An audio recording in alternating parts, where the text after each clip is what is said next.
Olá pessoal, boa noite. Então, estou trazendo aqui duas dicas de questões cursivas para os cargos administrativos desse dia 29. Para quem assistiu o meu último vídeo, né, minha última live, eu trouxe 3 dicas para os cargos de docente e uma das dicas, né, felizmente, estava lá nos conhecimentos gerais, a questão da saúde na escola, né, socioemocional. Para quem assistiu, provavelmente, né, teve um bom êxito e eu espero que essas duas dicas que eu estou trazendo aqui, né, também sejam muito bem aproveitadas por vocês. Eu trouxe ali no comando as questões, né? A questão do ATP, mas elas se encaixam a qualquer um dos cargos, certo? Deixem um like de vocês, se inscrevam no canal, para que sirva de incentivo para novos materiais. Obrigado, aproveitem as dicas, certo? E vamos seguir em frente.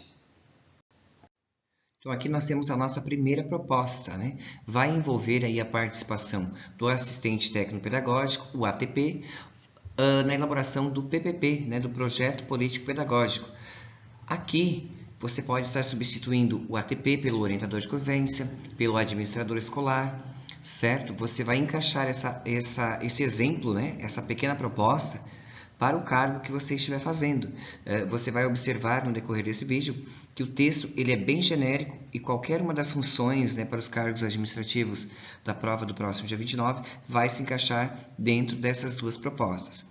Então aqui seria, né, o enunciado você vai adaptar, mais uma vez, né, repetindo, você vai adaptar de acordo com o cargo que você vai fazer a prova neste domingo. Então, aqui seria o enunciado da questão. Analise a importância da participação da comunidade escolar na elaboração e implementação do projeto político-pedagógico, o PPP, e o papel do assistente técnico pedagógico, o ATP, neste processo. Então, como eu disse, aqui pode ser o orientador educacional, o administrador escolar, enfim. Discuta os desafios enfrentados para garantir que o PPP seja um documento prático e relevante, além de apresentar soluções, como a realização de reuniões periódicas e a adaptação do PPP às realidades locais. O comando da questão diz o seguinte, né? Ali nós tivemos uma introdução e o comando da questão. Com base no texto, elabore um texto dissertativo, né, de 14 linhas ou de 14 linhas em que você descreva o papel do ATP na mediação da construção do PPP, identifique os principais desafios da implementação do PPP, sugira soluções práticas para garantir a efetividade do PPP como um instrumento de gestão, reforça a importância da comunicação entre todos os envolvidos neste processo. Como eu disse, aqui você pode estar tirando o ATP e colocar aí o orientador educacional, o administrador educacional, que são cargos, né? São funções dentro da escola que fazem parte na elaboração do PPP, porque o PPP é um documento onde toda a comunidade escolar vai participar da sua elaboração, né? É um documento muito democrático, né? E que deve ser adaptado aí às realidades locais. Nós pegamos aquela instrução inicial da questão, né? Na questão da participação de um dos cargos administrativos, de uma das funções administrativas na elaboração do PPP. Então, transformamos em algumas pequenas dicas para que nós venhamos a refletir para ter o embasamento, né? O fermento do nosso texto final. Então, primeiro tópico, a introdução do projeto político-pedagógico. Como é que eu vou fazer isso? Definir o que é o PPP, o que é esse projeto, qual é a importância da participação dele para a vida escolar, para a comunidade escolar, na qual ele está inserido, né? Qual é o papel do assistente técnico-pedagógico, do ATP, dentro da elaboração do PPP? Aqui pode ser o orientador educacional, o administrador educacional, né? Eles são responsáveis pela mediação no processo da elaboração do PPP. São facilitadores do diálogo, né, entre os diferentes atores da escola, né? A gente sabe aí que dentro da escola, infelizmente, né, existem as diferenças ou as diferentes opiniões, né? Isso também é muito bom, né? Para que não fique centrado só em uma ideia, até porque o PPP é um documento que reflete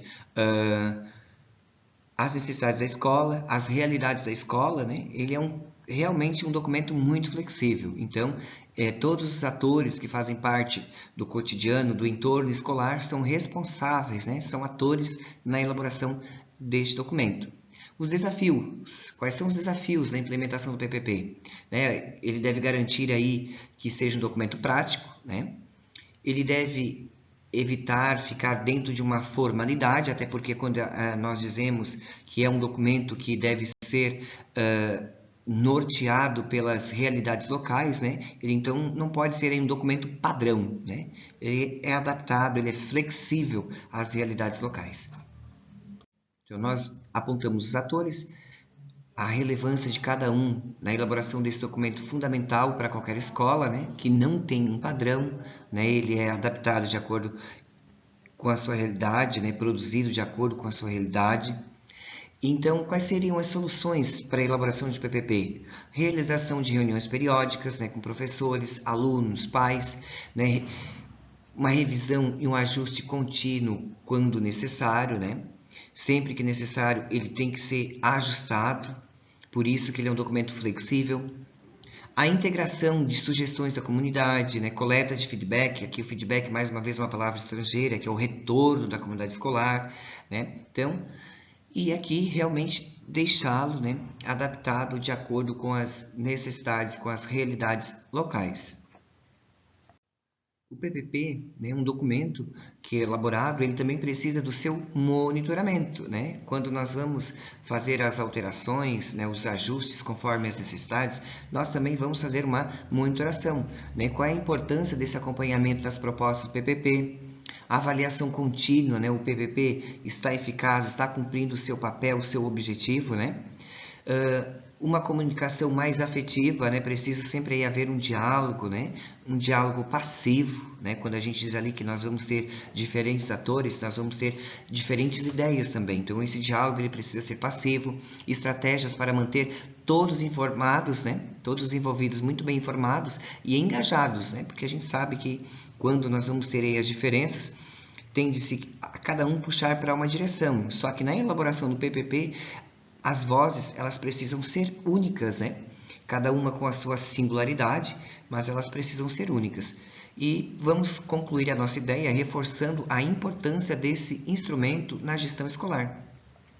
O chamado que é preciso fazer, né, para a comunidade escolar estar participando ativamente na elaboração do PPP e sempre que necessário, né, nos seus ajustes aí trazendo um efeito melhor para a realidade local desse documento que é de suma importância para a comunidade escolar, né, na escola ao qual ele está inserido, ele foi produzido. Aí nós fizemos pequenas reflexões, né? Os seus atores, a importância dos atores na elaboração desse PPP, né? As dificuldades na implementação de maneira eficaz, né? O monitoramento que nós precisamos fazer e esse chamamento da comunidade, né? Sempre que necessário, para dentro da escola, do entorno da escola. E aqui nós temos nosso texto final, então. A construção do projeto político-pedagógico, PPP, requer a participação ativa de toda a comunidade escolar. E o assistente técnico-pedagógico, ou ATP, aqui mais uma vez, pode ser o orientador educacional, o administrador escolar, tem um papel central na mediação desse processo. O desafio é garantir que o PPP seja um documento prático que norteie as ações cotidianas da escola, e não apenas uma formalidade. Segundo a legislação educacional vigente, como a Lei de Diretrizes e Bases da Educação Nacional, a LDB, o PPP deve refletir a realidade da instituição e promover a participação de todos os segmentos da comunidade escolar. Soluções incluem a realização de reuniões periódicas com professores, alunos e pais para revisar e ajustar o PPP conforme as demandas emergentes. O ATP, ou o orientador educacional, ou o administrador escolar, eles podem promover a integração de sugestões da comunidade, adaptar o PPP às realidades locais e monitorar sua implementação. A comunicação entre todos os envolvidos é essencial para tornar o PPP um instrumento de gestão vivo e funcional, porque senão ele vai ser mais um documento obsoleto, né? Que não vai trazer nenhum norte, nenhum rumo. E sabemos que o PPP ele é o norteador de toda a gestão escolar, toda a parte pedagógica da comunidade escolar, né? Ele realmente é um documento que traz um rumo, um norte a ser seguido. Então, aliado às normas legais que regem a educação. Aqui nós temos uma outra proposta, né? Que seria a atuação do assistente técnico-pedagógico, como eu já disse anteriormente, pode ser o orientador educacional, pode ser o administrador escolar, que eles são atores fundamentais, né, no contexto educacional, especialmente no que diz respeito ao desenvolvimento e execução de projetos educacionais. Esses projetos têm o potencial de inovar e enriquecer o processo de ensino, trazendo novas tecnologias e práticas que visam atender às demandas de um aprendizado mais significativo. No entanto, um dos principais desafios enfrentados pelo ATP é a integração desses projetos ao cotidiano escolar, assegurando que não sejam percebidos como atividades isoladas, mas sim como componentes essenciais do currículo. Para isso, é imprescindível que haja um planejamento cuidadoso e uma articulação efetiva entre todos os envolvidos. E aqui nós temos o comando da questão. Explique como o assistente técnico pedagógico pode ajudar a integrar projetos educacionais ao cotidiano da escola. Descreva a importância de um calendário de projetos e parcerias, né, entre a comunidade escolar para melhorar o aprendizado dos alunos. Então aqui nós temos uma questão de elaboração de projetos, né, para que não seja só algo que fique no papel e que não surta um efeito prático no cotidiano da escola, né? Então aí os nossos atores, os ATPs, orientadores, administradores escolares, né, a equipe que faz parte da gestão escolar, atuando, né, como atores principais, dando suporte para a elaboração desses projetos, para que eles tenham uma eficácia verdadeira, real, dentro da escola. Aí nós dividimos, né, em pequenos tópicos. Como é que a gente vai fazer a introdução lá no nosso texto discursivo, né, na nossa resposta discursiva? A introdução aos projetos educacionais, né? Definição do que são os projetos educacionais, qual é a importância desses projetos, né, para a inovação do ensino, qual é o papel do assistente técnico pedagógico, que poderia ser o orientador ou o administrador escolar, né? Qual é a colaboração no desenvolvimento e execução desses projetos que esses profissionais podem trazer, a facilitação da integração dos projetos ao cotidiano escolar, desafios, né? Quais são esses desafios? Quando se fala em fazer projetos dentro da escola. É preciso integrar, né, esses projetos ao currículo escolar.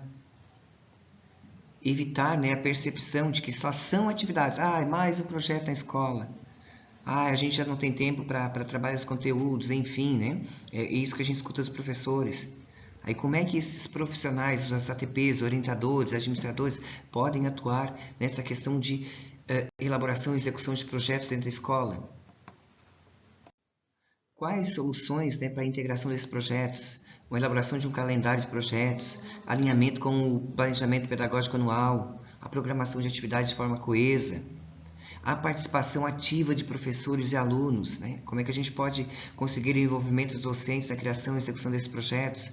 Qual é o estímulo à participação dos alunos em atividades práticas, né? A criação de parcerias, como é que nós vamos fazer o estabelecimento de colaborações com a comunidade local, parceria com instituições externas, como é que nós vamos poder trazer esse público externo, né, como universidades, faculdades, ONGs, o entorno da escola, né, o enriquecimento das atividades propostas, coordenação e execução de projetos, né, qual a importância da execução bem coordenada, as estratégias para garantir resultados concretos no aprendizado, a avaliação e reflexão desses projetos, né, os métodos de impactos dessa avaliação, né, na execução desses projetos, dentro da aprendizagem do nosso aluno de maneira eficaz, a reflexão sobre experiências e ajustes necessários para futuros projetos. A gente fez esse projeto, ficou legal, foi bem coordenado. Como é que nós podemos fazer futuros projetos com base nesse, né, que deu certo? Né? Por isso que é preciso fazer o acompanhamento, né, tendo esse feedback, esse retorno. E concluindo, né, reforçando a importância dos projetos educacionais como parte do currículo e não como mais um projeto, mais algo paralelo ao currículo. Ele precisa fazer parte do currículo. Tem chamada a ação para que a comunidade escolar ela se envolva de maneira ativa. Aí aqui nós temos o nosso texto final com base naquelas ideias que nós elaboramos. Mais uma vez, as dicas que eu trouxe podem ser adaptadas para o ATP, para o orientador educacional, para o administrador escolar. Os textos eles são genéricos e você só pode mudar aqui o ator principal, certo? Porque todos esses atores da administração escolar eles podem estar envolvidos nessas questões, certo? O assistente técnico pedagógico desempenha um papel essencial no desenvolvimento e execução de projetos educacionais, que visam enriquecer o processo de ensino e aprendizagem, alinhando-se às diretrizes curriculares nacionais. A integração desses projetos ao cotidiano escolar, ele é um desafio, pois é fundamental que sejam considerados parte integrante do currículo, conforme estabelecido pela Lei de Diretrizes e Bases da Educação, a LDB, e pela Base Nacional Comum Curricular. Para isso, o ATP pode ajudar a elaborar um calendário de projetos que se alinhe ao planejamento pedagógico anual, promovendo a participação ativa de professores e alunos. Além disso, a formação de parcerias com a comunidade e instituições externas é vital para fortalecer a gestão democrática e garantir uma execução coordenada. Com uma abordagem bem planejada, esses projetos podem trazer resultados concretos e significativos para o aprendizado dos alunos, contribuindo para a sua formação integral, como previsto lá na BNCC e na base de Santa Catarina, e o desenvolvimento de competências essenciais, certo? Então aqui eu trouxe 2 dicas que podem estar aí na sua prova, na parte de conhecimentos gerais para os cargos administrativos. Então, o objetivo principal você pega o comando da questão, desfaça, esmiúce, torne em miudinhos o comando da questão em pequenos tópicos, responda-os e transforme depois em texto, que seja coerente e coeso e que satisfaça a resposta da banca. Não seja muito redundante no seu texto, repetitivo na sua fala, certo? Traga algo novo. Então aqui são 2 dicas que podem ser adaptadas para qualquer uma das funções administrativas que estarão aí à disposição, de tantos concorrentes, de tantos candidatos. Nós somos aí concorrentes, mas somos colegas e precisamos ajudar um ao outro. O que eu peço para você? Deixe o seu like, se inscreva nesse canal, ajude para que esse canal seja fortalecido. Tá? Obrigado, um abraço, uma boa e abençoada prova a todos. Foco, fé e a gente chega lá. Até breve. Obrigado mais uma vez.